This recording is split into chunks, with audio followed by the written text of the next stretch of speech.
Question number 20.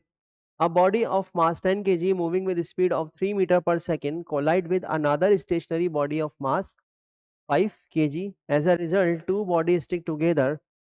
The kinetic energy of the composite mass will be. तो kinetic energy of the composite mass हमसे पूछा गया है. तो यहाँ पर इसको डायग्राम में रिप्रेजेंट कर लेते हैं कि ये बॉडी ऑफ मास 10 kg. तो मान लेते हैं कि ये m1 है और ये है m2. ये है m2. m1 हमें दिया हुआ है 10 kg. m2 हमें दिया हुआ है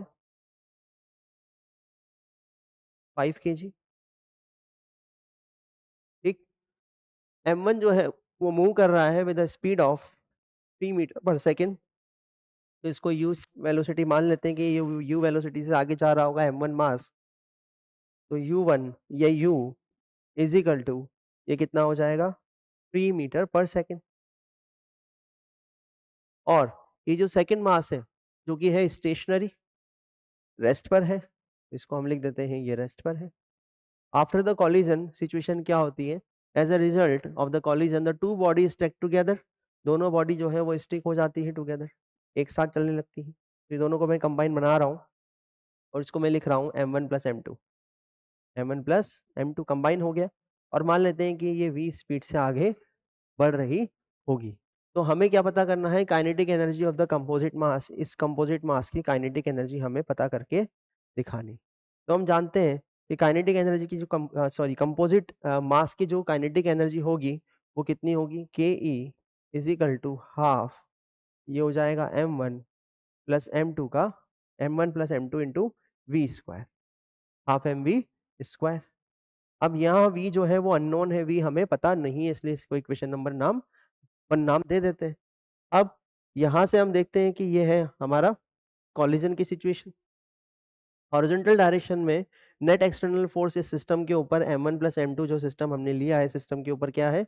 नेट एक्सटर्नल फोर्स 0 है इन हॉरिजॉन्टल डायरेक्शन में. तो मोमेंटम क्या रहेगा? कंजर्व रहेगा इन हॉरिजॉन्टल डायरेक्शन. तो conservation of linear momentum in horizontal direction बोल सकते हैं. तो इनिशियल मोमेंटम कितना?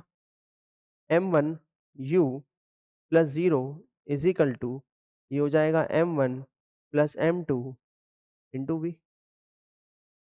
क्लियर? तो v कितना हो गया? v is equal to m1u upon m1 plus m2.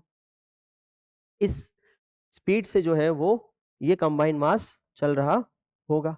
तो क्या इसको यहाँ पर हम कैलकुलेट कर सकते हैं? बिल्कुल कर सकते हैं. तो v इज इक्वल टू हो जाएगा m1 की वैल्यू कितनी? 10 इंटू u कितना?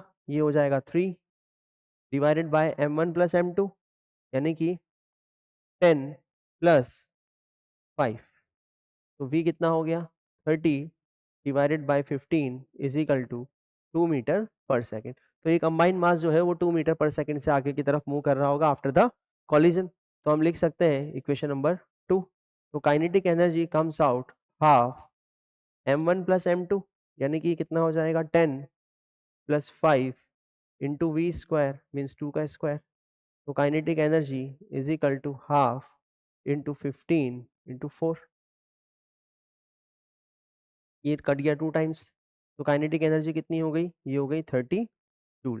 तो 30 जूल जो है वो काइनेटिक एनर्जी होगी जिससे ये ऑब्जेक्ट आगे बढ़ रहा होगा. क्लियर? चलिए